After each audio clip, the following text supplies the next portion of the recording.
ہندوستان میں سب سے زیادہ ہمارے ہندو بھائی ہیں، ہے نا؟ جی ہم ان کے پاس گئے، ہم نے کہا یہ بتائیے ہندوستان میں اتوار کی چھٹی کیوں؟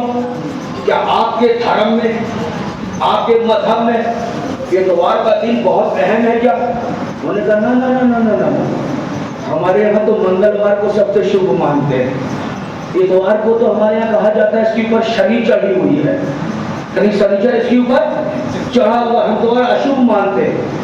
اس کے بعد نمبر 2 پہ کتنا کون ہے؟ مسلمان۔ جی ہم نے مسلمان سے پوچھا آپ کون نمبر پہ؟ انڈیا کے اندر آپ کی آبادی، آپ بتائیے کہ آپ کے دھرم میں اتوار کا دن بہت اہمیت رکھتا ہے جو اس کا راشٹری اوکاش ہے، پوری چھٹی ہے؟ انہوں نے کہا نہیں، ہمارے یہاں تو جمعے کو سب سے افضل والا مانا جاتا ہے، عید المومنین کہا جاتا ہے نا؟ پھر ہم سکھوں کے پاس گئے، ہم نے کہا آپ بتائیے آپ کے دھرم میں کیا اتوار کو بہت اچھا مانا جاتا ہے؟ کہا نہیں مولانا صاحب، ہمارے یہاں تو بدھوار کو بہت ریسپیکٹ سے۔ ہم نے کہا پھر ہندوستان میں اتوار کی چھٹی کیوں؟ جب کسی دھرم کے اندر اس کی کوئی اہمیت نہیں تو پھر اتوار راشٹری اوکاش کیوں؟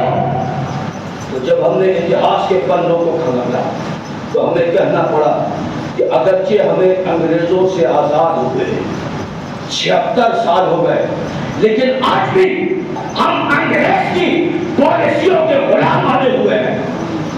یہ جو اتوار کی چھٹی یہاں انگریز چھوڑ کر گیا ہے۔ کون چھوڑ کر گیا ہے؟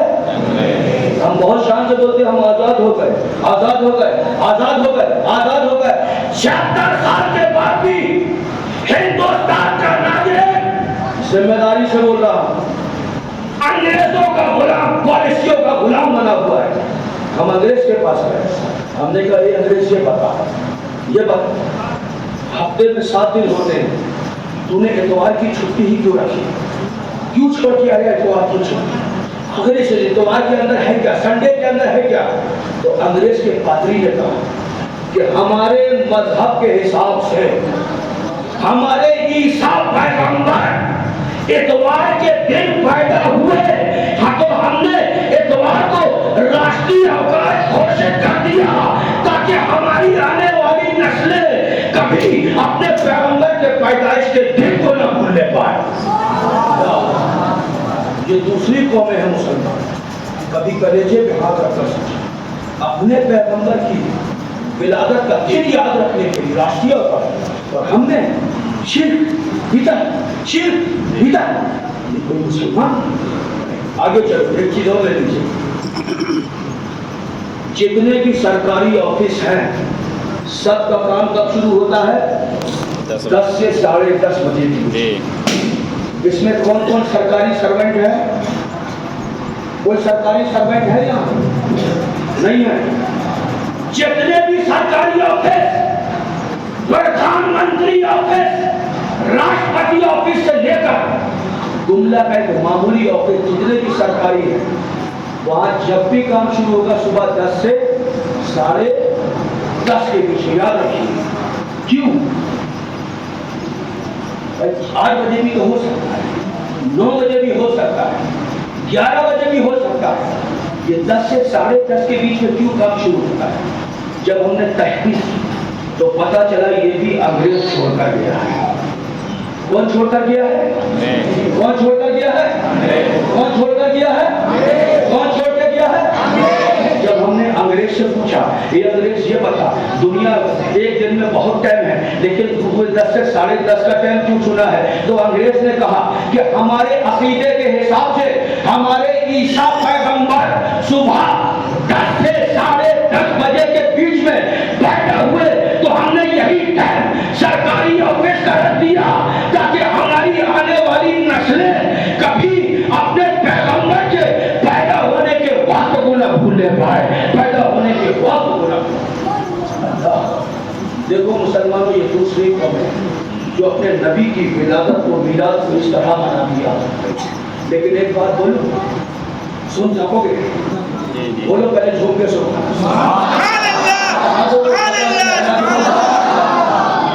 ایک بار اور بول دو سبحان اللہ، ایک مرتبہ اور بول دو سبحان اللہ۔ ایک کل کو جملہ بول رہا ہے، اگر دل میں لگ جائے، اگر دل میں لگ جائے، ایک کل کو جملہ بول رہا ہوں، ان کے پیغمبر صبح 10 سے 10:30 بجے کے بیچ میں پیدا ہوئے۔ کب پیدا ہوئے؟ 10 سے 10:30 10 سے 10:30 اس وقت وہ چلے، اپنا کام شروع کیا، اپنا کام۔ تو آج کہاں تک پہنچ گئے؟ چاند کو پار کیا، منگل گرہ پہنچ گئے، اتنی ترقی کر لی۔ اے مسلمانوں، ہمارا نبی تو صبح شادی کے وقت دنیا میں آیا ہے۔ اگر ہم اسی وقت چلے ہوتے تو آج ہماری منزل کہاں ہوتی، ہمارا ٹھکانہ کہاں ہوتا؟ جب 10:30 بجے چلنے والا منگل گرہ پہنچ گیا، اتنے اوپر پہنچ گیا، تو اگر ہم صبح 5 بجے چلے ہوتے، اپنے نبی کی ولادت کے وقت چلے ہوتے، تو آج ہماری منزل کہاں ہوتی، ہمارا ٹھکانہ کہاں ہوتا؟ اللہ تبارک و تعالی ہم سب کو آپ کو سمجھنے کی توفیق عطا فرمائے۔